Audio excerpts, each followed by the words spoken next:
Hey, what's up, guys? Today we're going to talk about coffee, my favorite subject.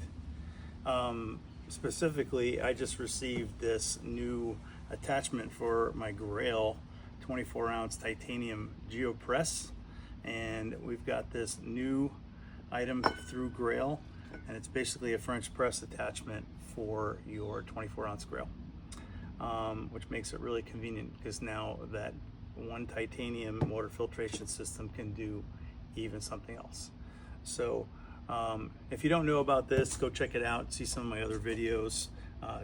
Don't forget to like and subscribe this video if you want to see more of this content, because I love making them, especially about coffee.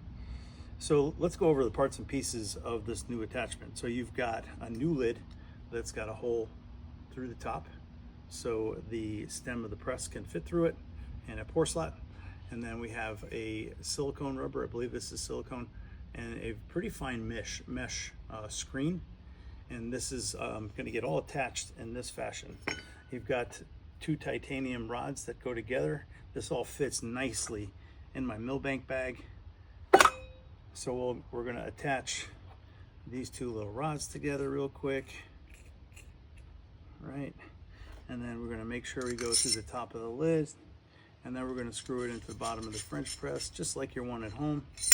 And then it comes with this little knob, and that knob is going to go on the top. So now it is ready to become a French press. At that point, we're going to go to the 24-ounce Grayl titanium GeoPress, right? And we're going to remove the innards of the coffee press and set those aside. And at this point, open up your bat wing handles. And inside the Grayl, there's a line. That line marks 24 ounces. So we're going to fill that up with water, and then we're going to boil it on top of our MSR Pocket Rocket, or you can be using the Grayl titanium one if you have one. So let's do that, and I'll be right back. And through the magic of television, we have boiled water. So coffee brews, you don't want to boil coffee at boiling temperature. You want to boil between 195 degrees and 205 degrees. So what this means is, after this is boiled, let it sit for a little bit, a few minutes. It's now not boiling, and it's probably right around the right temperature. Secondly, we're going to take our ground coffee.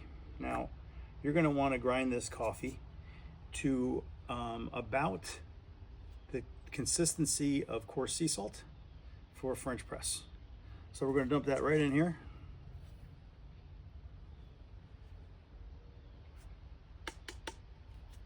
And then we're going to take our spoon, and we're going to give it a stir. Stir it well. So coffee brewing, and we'll get into this in a few seconds, is nothing more than an extraction or a decoction, right? So to optimally get everything we need out of that coffee and it tastes good, there are several things that we want to do. So one is we're going to line up this little hole with the handle, so that way there the pour spout is in the right location. And then we're going to set our stopwatch for 5 minutes. 5 minutes is the general brewing time for French press, and that has to do with your grind size and your temperature and your agitation. So there's a lot of factors that go into brewing a good cup of coffee. So one of them is grind size. If you think of grind is just like sand and rocks. So it takes water a longer time to pass through sand than it does through rocks. So we will adjust our grind size to we get the right flavor at the 5 minute mark. Next is the agitation. So we did that, right? So agitation, water temperature, agitation. Agitation is us stirring it, and then we're going to leave it. Water quality is another one. You want good quality water in your good quality coffee.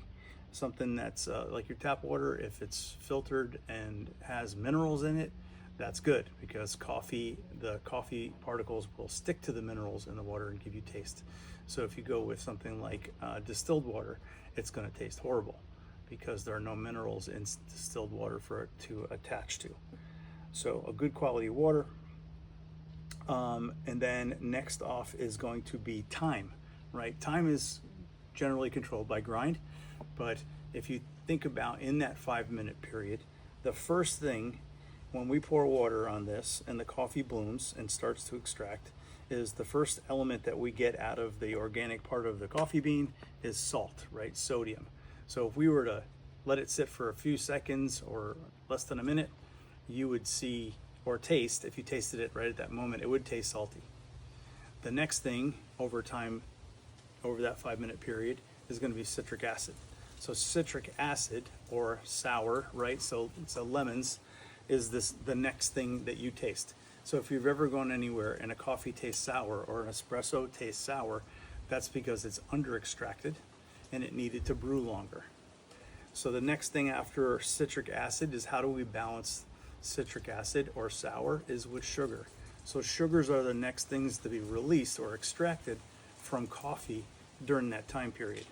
Finally, the last thing that we want in our coffee, hopefully you're not a decaf drinker, actually I am, but is we want the caffeine to come out of the bean. So the next element is caffeine. At that period is where we want that 5-minute period to end, because everything after that 5 minutes are like organic solids that are off-putting to taste.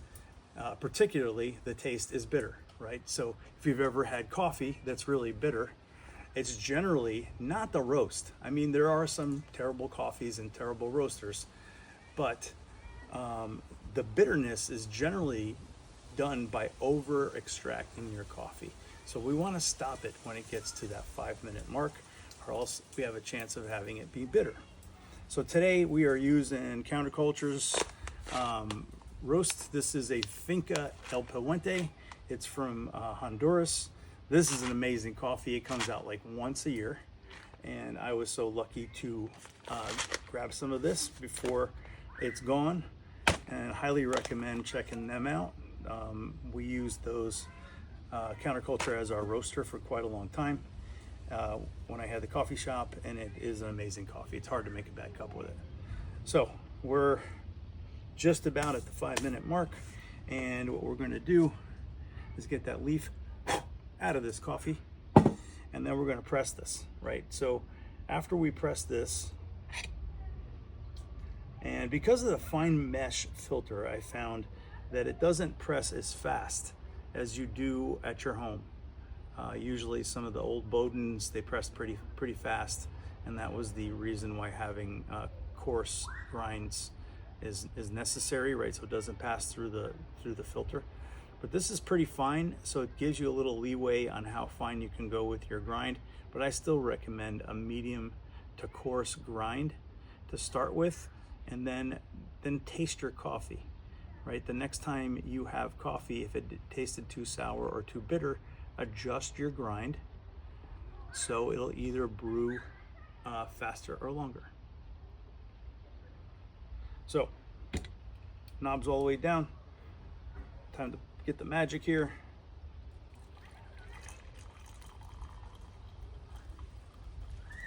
Color looks good.